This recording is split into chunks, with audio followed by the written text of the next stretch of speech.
Hello po mga katambay. Kamusta po ang lahat? Muli po, si Kamanong nagbabalik po ang inyong lingkod dito po sa Tambayang Makabayan. Komento ni Kamanong. Ito po, komentuhan po natin mga katambay. Ito po mga nakaraang balita po dito po sa TV5, sa News 5 po. Ito po, meron po mga pagtutol po. Siyempre po, ang ating mga guro dito po sa sinasabing HIM, ang bagong Pilipinas po na gusto pong idagdag dito po sa ating mga estudyante, mga katambay. Ito po ipapakinggan po natin sa balita at kukomentuhan at ganoon din po sa Senado po. Nasisilipan daw po di umano at nagtataka na ito po ay napakatagal na rin senador at ngayon po ay bagong Senate President. Nagtataka po sa napakalaki po di umano na nagagastos at magagastos sa bagong Senate building. Komentuhan din po natin at siyempre po ang pangkabuhayan po ng ating mga kababayan na nagigipit din po di umano mga katambay sa hirap ng buhay. Ito po mga katambay, umpisahan na po natin ang balita at tayo po yung magkomento. Ang pambansa, pinasisilip muli ni Senate President Cheese Escudero ang pondo para sa itinatayong Senate building sa Taguig. Halos triple kasi ang itinaas nito mula noong 2019 at umabot sa 23 billion pesos. Malapit ang matapos ang nasabing gusali na itinatayo sa may Fort Bonifacio. Pero sa flag ceremony kahapon, sinabi ni Escudero na nagulat siya sa laki ng gasto sa pagpapatayo ng nasabing gusali. Lalo pat 8.9 billion ang orihinal na halaga nito noong 2019. Sa ngayon, 10 billion pesos na ang naibayad ng Senado para sa proyekto. Pero dahil sa laki ng pinagkaiba ng budget at babayaran, ipinatigil muna ni Escudero ang pagbayad at construction ng gusali. Ipapareview muna sa Senate Committee on Accounts ang nasabing proyekto. Putulin muna natin mga katambay. Grabe, no? Grabe po na nakapagtataka. Talagang halos triple po di umano mismo, yung po ang sinabi ng bagong Senate President na si Escudero, mga katambay, na halos triple po di umano ang magagastos po sa kanilang bagong Senate building. Ang tanong ni Kamanong, sino po ba ang maikinabang ng bagong Senate building?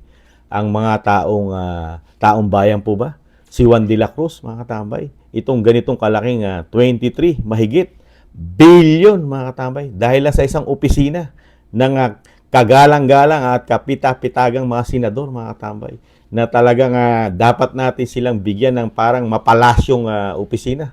Mapalasyo, mga katambay. Hindi pangkaraniwang opisina ito, mga katambay, ng isang senador. Dahil gagastusan po di umano ng 23 billion pesos. Nakakalungkot lang po mga katambay. At ito po, mismo po ang bagong Senate President. Ito po yung napakatagal na rin senador mga katambay. Si Senator Cheese Escudero mga katambay. Hindi po ito isang termino lamang. Napakatagal na po mga katambay. At ito pong pag-uumpisa rin po nitong paggawa ng Senate building. Ito pong bagong Senate building. Ito po alam po nila ito lahat dahil sa tagal po nila. At ito po talagang sinasabi ni Kamanong, bakit ngayon lang po binubusisi mga katambay? Bakit po kaya? Ano po kaya ang dahilan? Samantalang sa haba ng panahon na mga nagdaan at nagkakapalitan na nga ng liderato ang Senado. At ito po sa panahon pa rin ni dating Senador Senate President Tito Soto. Iyan po yung naumpisahan na rin po yung bagong Senate building mga katambay. Bakit ngayon lang po kinakalkal ang sinasabing mismo ang ating bagong Senate President ay nagugulat at nagtataka at pinatigil di umano, pinatigil pa lang pansamantala mga katambay. Pansamantala. Pero, meron din posibilidad na matapos, mga katambay. Kaya po, nakakalungkot lang po, mga katambay. Sa kabila ng kahirapan ng ating bansa, lugmok sa lumulobong utang na wala naman nakikita di umano mga proyekto na sinasabi. At kahirapan, napakahirap ng buhay, nagtataas ang bilihin na talagang pinipilit nila di umano na pababain ng bigas dahil sabi nila di umano ay malapit na ang SONA, kailangan may mai-report ang ating Pangulo sa SONA mga katambay. At isa pa, ang nagtataasang mga kuryente, tubig, at marami pang iba. Pati internet, pati toll, mga katambay. Halos lahat parang ginto na ang nagiging presyo sa ating bayan, mga katambay. Kaya po ito po. Tapos matutuklasan natin ang isang ahensya, ang isang gobyerno na sinasabing mga senador na naglilingkod sa ating bayan, meron po silang malapalasyong opisina na gagastosan ng 23 billion pesos, mga tambay. Nakakalungkot lang. Ano po sa tingin nyo, mga tambay? Itong mga ganitong kalalaking numero na pumapabor po ito sa kanila, hindi po sa taong bayan. Sa kanila lang po pumapabor itong mga ganitong klaseng proyekto. Hindi po proyekto ito para sa mahihirap, mga katambay. Ito, pakinggan po natin ang isa pang balita. Nilinaw naman ni Escudero na wala siyang nakikitang anomalya sa proyekto. Samantala, pinalawig hanggang Biyernes ang tigil pasada ng grupong Manibela na nagsimula kahapon. Ipinoprotesta pa rin nila ang pagpapatupad ng PUV Modernization Program. Panawagan ng Transport Group sa pamahalaan, palawigin pa ng 1 taon ng deadline para mag-consolidate alinsunod sa programa. Sana raw ay mabigyan sila ng pagkakataong ipresenta ang prototype na higit na mas mura kumpara sa isinusulong ng pamahalaan. Marami raw sa mga miyembro ng Manibela ang natakot magpa-consolidate matapos makitang nalugi ang ilang umanib sa mga kooperatiba. Samantala, tinutulan ng Teachers Dignity Coalition ang kautusan ng pamahalaan tungkol sa Bagong Pilipinas HIM. Ayon kay TDC Chairman Benjo Basas, malaking oras na ng mga estudyante ang kakainin dahil sa utos ng Malacanang. Sa ngayon, bukod sa lupang hinirang at panatang makabayan, nire-recite din sa mga flag ceremony ang panunumpa sa watawat ng Pilipinas at himno ng eskwelahan. Sa panayam din sa programang ito, sinabi ng veteranong mamamahayag na taliwas umano ito sa moralidad ng ating bayan. Hindi raw ito dapat sundin kung siya ang tatanungin. Parang ito rin propaganda para mahalin ng mga taong bayan yung administration. Lahat yan nanggaling sa moral philosophy, di ba? So, kung ako, ayaw ko niyan. Ako sasabihan ko ang aking mga anak, aking mga apo, huwag kayo susunod dyan. Niloloko kayo niyan. Hindi ko malaman kung merong maghahain sa Supreme Court o anumang korte para ilaban na ito taliwa sa ating moral philosophy, taliwa sa istorya ng bayan. Yan po ang magsusunod na tinig ni CDC Chairman Benjo Basas. Ayan po, mga katambay, nakakalungkot po. No? Sa kabila po na talagang taghirap ang ating buhay. Tapos makakabalita pa po tayo sa ating sa ating pamahalaan ng mga ganito pong klase na sinusulong sa ating bansa. Ito po, idugtungan po natin yung huli po nating komento sa Senado. Wala naman po pala nakikita si Senate President Chis Escudero na anomalya sa Senado. Kasi bakit po? Bakit niya sisirain yung sarili niyang bakuran? Sila-sila yun, mga tambay. Kaya lang, binunyag po niya na ganong kalaki po ang ginagawa nilang malapalasyo na opisina ng isang senador. 23 mahigit bilyon at halos 3 doble doon po sa sinasabing original na proyekto. Siyempre, walang nakikita ang ating Senate President doon dahil sila yun, mga tambay. At ito po, ang nakakalungkot.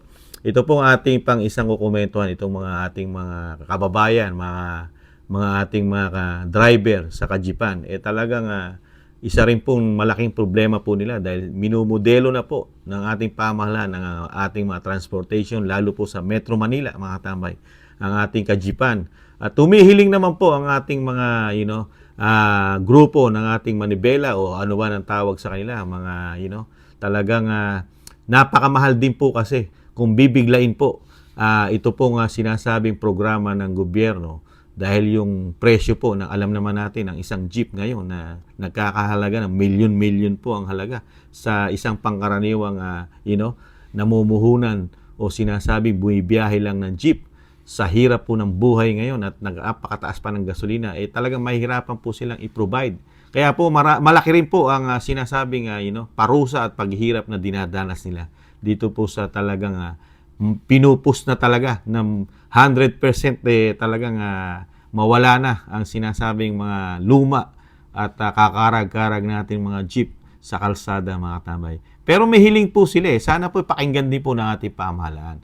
Kasi lagyan po ng option, mga katambay, dahil yung sinasabi po mga bago, modernong mga kajipan natin napakamahal. Baka naman po daw pwede na may option na po pwede na ganun din naman ang quality doon sa mahal at pwede naman natin gawin dito sa ating bansa at mas magiging mura at kakayanin ng ating mga kasamahan, ating mga kababayan na mga driver o mga operator ng jeep, mga katambay.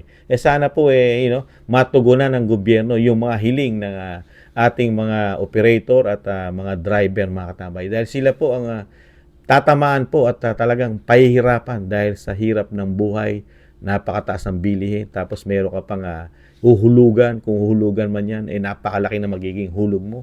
Pero yung kita mo naman hindi mababago dahil sa dami, ng transportation, lalo sa Metro Manila. Napakarami na pong transportation sa Metro Manila. Pati po motor, pati motor kumikita na po sa ating bansa. Kaya kawalan din po at kahinaan ng mga jeep po yan, mga tambay. At nandiyan pa yung mga technology na ating ginagamit na, serbisyo, ng apps lang, ang cellphone lang ang gamit mo, pwede ka na mag-request. At kahinaan din po ng mga operator at mga driver ng jeep po yan, mga tambay. Kaya sana po, ito pong hiling at daing ng ating mga kadriveran, sana po mapagbigyan at talagang masilip. Dahil sa hirap ng buhay, marami po maikitil. Lalo po yung wala at hirap na hirap makakuha ng mga bagong unit na sinasabi pong ubod ng mahal, mga katambay. Di po ba?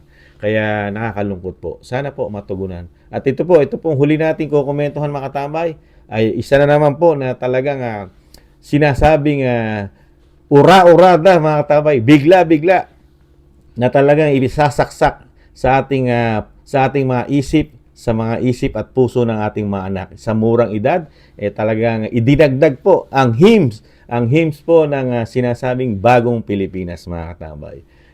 Talagang para po itong sinasabing sinasaksak sa ating mga kabataan ang bagong Pilipinas. Ito na ang bagong Pilipinas. Ito na po ang sinasabing hymns o song o isang awitin na dapat po nating isa puso at isa isip na ito na ang realidad ng bagong Pilipinas. Pero kung lalagyan mo ng logic, ano po ang nakita ng mamamayang Pilipino na pagbabago ng bagong Pilipinas sa loob lamang ng 2 taon, mga katambay? Ano po?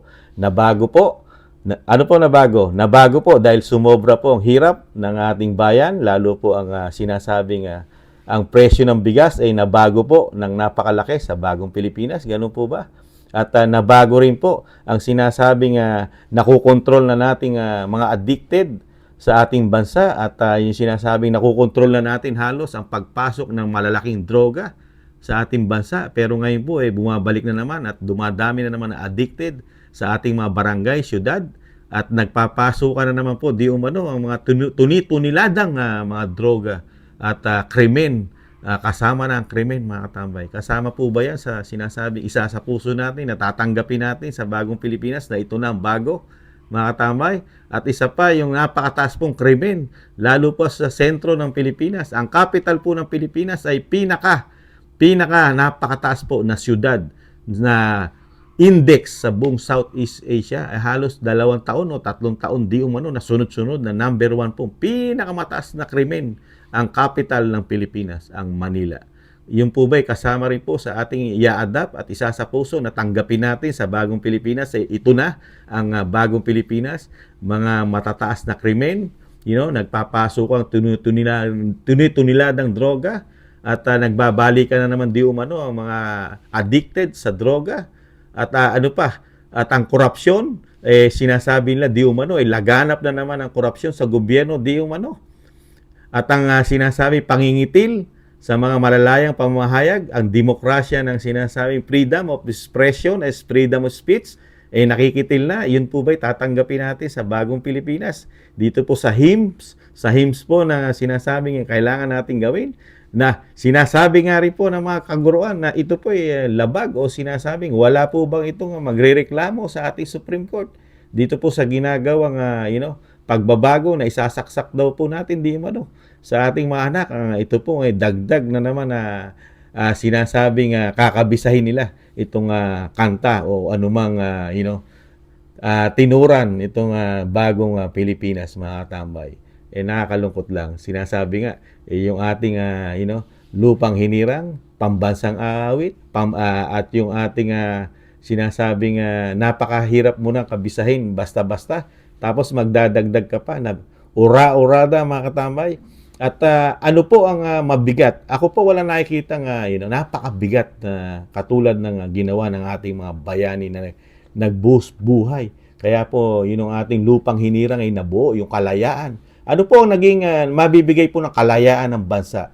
Ito pong hymns ng bagong Pilipinas, mga katambay. Meron po bang nagbuhos ng buhay at talagang sakripisyo at talagang sinasabing ito po ay tatanggapin basta-basta ng ating bansa, itong hymns ng bagong Pilipinas? Ikumpara po natin sa mga bayani na talagang buhay nila para makatikim po tayo ng kalayaan at demokrasya sa ating bansa na natatanggap natin ngayon, natatamasa natin. Pero ilang nakikita po natin sa bagong Pilipinas di umano yun, nakikitil naman di umano ang ating mga karapatan, lalo po ang malayang pamamahayag ng iilan-ilan po. Meron na po mga media na talagang nakikitil po ang kanilang kalayaan dito po sa bagong Pilipinas, mga katambay. Kaya po medyo nagiging questionable po ito, mga katambay, lalo po sa mga sinasabing nagsusuri ng ating bansa, lalo po sa ating history ng bansa, di po ba? Na basta-basta mo ikakabit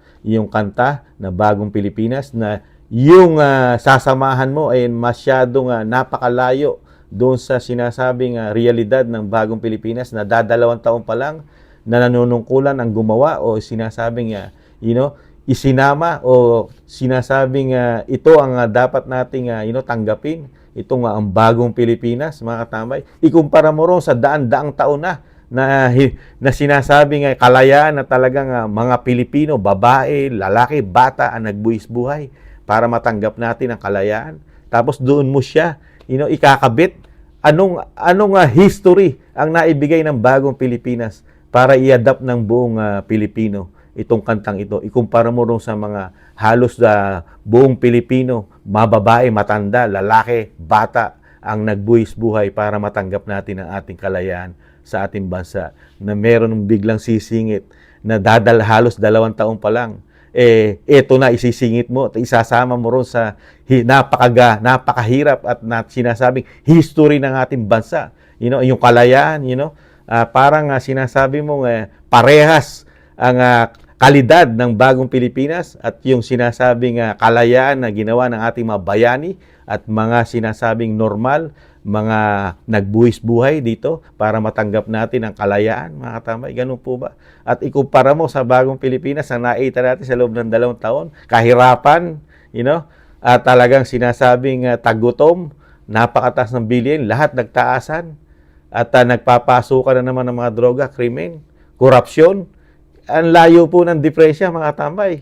Kung pagbabasihan natin para ikabit mo rito sa mga history, bayani, ng sinasabing national anthems natin na kinakanta natin.